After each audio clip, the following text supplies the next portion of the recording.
Hi there, Leigh Farnell here, and thanks for listening to Leading Your Best Life. Today we're going to talk about negotiation and money.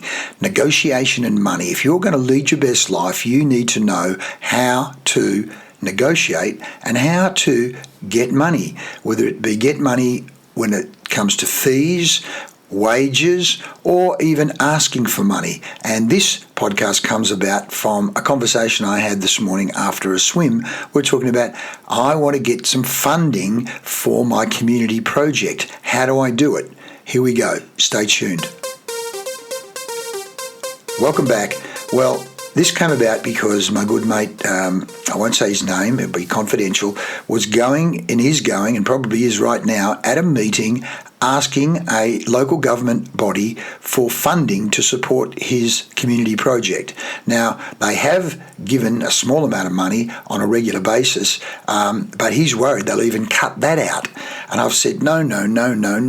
It's funny, it's only when people are doing something that break your rules that you don't even realise they're breaking your rules. But in fact, here, when we're talking about colour zone, the CZ6 sales negotiation system, that there's a whole range of things that needed to have happened even before this meeting, of course, which includes building relationships, understanding what their criteria are, what's their buying criteria, what has this council local government group said their funding priorities are, what have they said in their annual plan. I always say, if you can get particularly if it's a public company or a local government, get their literature where they've stated publicly what they are saying are their public priorities. A lot of public companies, it's growth or profitability or equal opportunity or whatever it is, but use their words, get their words and say, well, you guys have said these are your priorities, and let's talk about how what we're doing supports those priorities. So one of the things I said straight away to my friend was, first of all, you have to mention more than you want. In this occasion, he said, if we can get another $2,000, that'd be just fantastic. I said, well, first of all, don't talk 2,000, talk 10,000. Years ago, and you'll see in many of our courses, we talk about argy-bargy. Colin Barnett, who was the Premier here in WA at one stage, said, we're doing some argy-bargy with BHP and eventually we'll settle on a number and life will go on. And that's what you need to understand, the power, the importance of the argy-bargy dance. Also, the principle, which I said to my friend this morning, give them reasons why and people will buy. If you look at Cialdini's work on influence, when you can give people 3 or 4 or 5 good reasons why, which we say stack the benefits. And I say this is where we talk about use the fingers on the hand, the Bob Hawke approach. You need 5 good reasons why they should buy from you, and 5 good reasons why, in this case, $10,000 would be a fair and great amount of support. Knowing that what you want to be able to do is do some argy-bargy so that 10,000 might become 5,000, which is still more than you've got in the past. In fact, it's over double what you've got in the past. So don't just go in there asking for what you want. You have to give people room to negotiate and feel that they've won, feel that they saved money, feel that they've had a win. Whereas if you just go in there and say, I want $2,000, and if you don't give me $2,000, we're going to go to the press.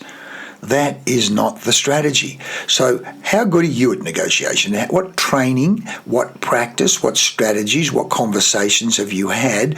Have you actually said, who's the best negotiator in our company? Let's actually sit with that person and extract their strategies, how they go about doing what they do. I did a quick scan of GPT chat just to go, okay, what would be 5 useful tips here? And of course, here, 1, as I've already said, understand the priorities of the people you're talking to. In this case, if it's a council, local government, research their objectives, their funding criteria, what recent grants they've given out.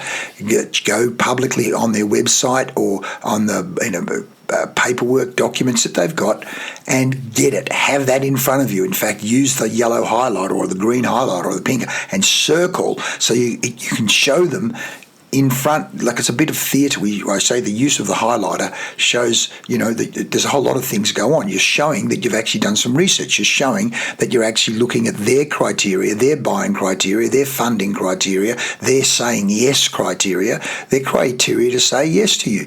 Dig it, find out about it. Give them reasons why people will buy it, but use their criteria, not yours. Align your pitch with their goals, such as community engagement, cultural enrichment, youth development. Find out what they say and then use their words to support your argument. So 1, understand their priorities. 2, prepare a compelling value proposition. So clearly articulate the benefits of funding your, in this case, it might be a theatre company or a gardening project or a landscaping project or a sporting club.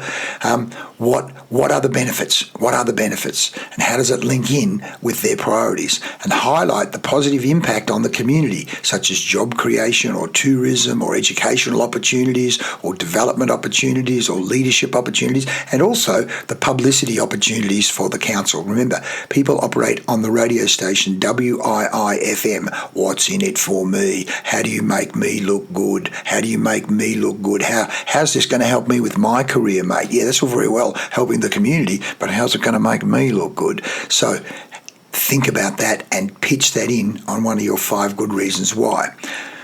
So 1, understand their priorities. 2, prepare a compelling value proposition. 3, showcase the tangible outcomes. So provide data, case studies, testimonials, pictures from past projects that you've done to demonstrate your track record, so that it proves that you didn't fall out of the trees and you're just making this up. This is an existing, ongoing, concrete example.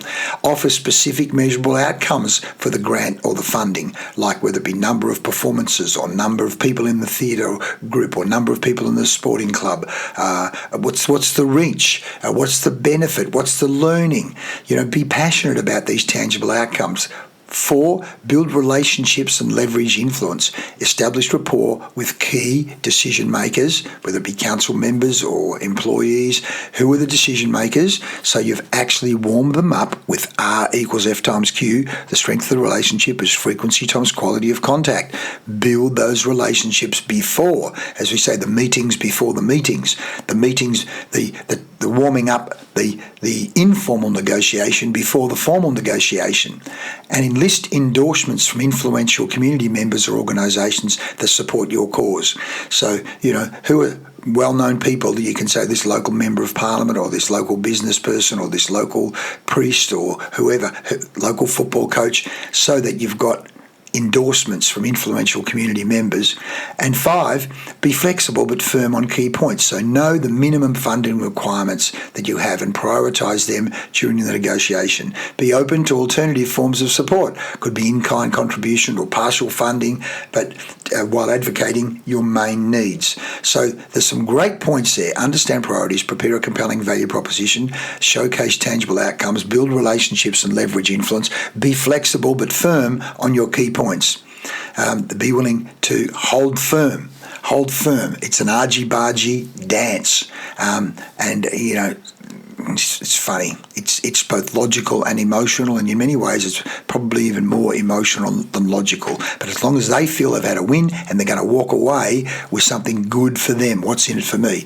So thanks to my mate this morning for sparking this, because we all need to develop our negotiation, our argy-bargy muscles, our argy-bargy strategies. And as I say, it's well worth running sessions with your people on this, because as one of my mentors at one stage said, you never make as much money as when you're negotiating. So in this case, it may well be, one, if he walks away with the 2,000, he'll be happy. If he walks away with more than 2,000, he'll be out of his mind. In fact, I helped one of my relatives a year or so ago when she was going for a job. I said, get ready for the argy-bargy, ask for more than what you want.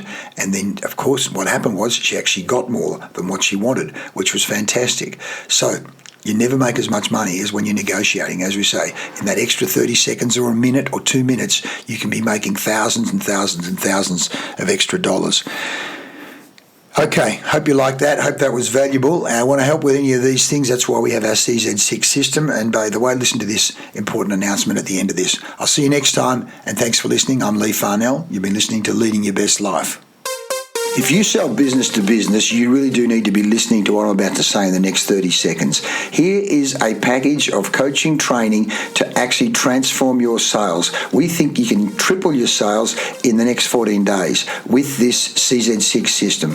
You can increase your average deal size and your profit margins. You can motivate your team and yourself to perform better. You can close more deals faster, so you increase your conversion rate quicker, and you reduce stress and have a lot more fun in your business. This is a super comprehensive package where you are going to get a whole lot of coaching training. Forget that, you're going to get results. You're going to get inspiration. You're going to change your life in the next 14 days or even less. Listen to what people say. Lee's tools have had a real increase to my business. We've increased and hit our targets by a factor of 10. Absolutely fantastic. Sales are up 28% and 40% up on last year to date. It goes on and on. There's been a 40 to 50% improvement. It goes on and on, folks. Find out more. If you're committed and serious about growing your sales, you'll find out more. Click the button below and get involved. And I'll see you on the other side. Thanks for listening. See you soon.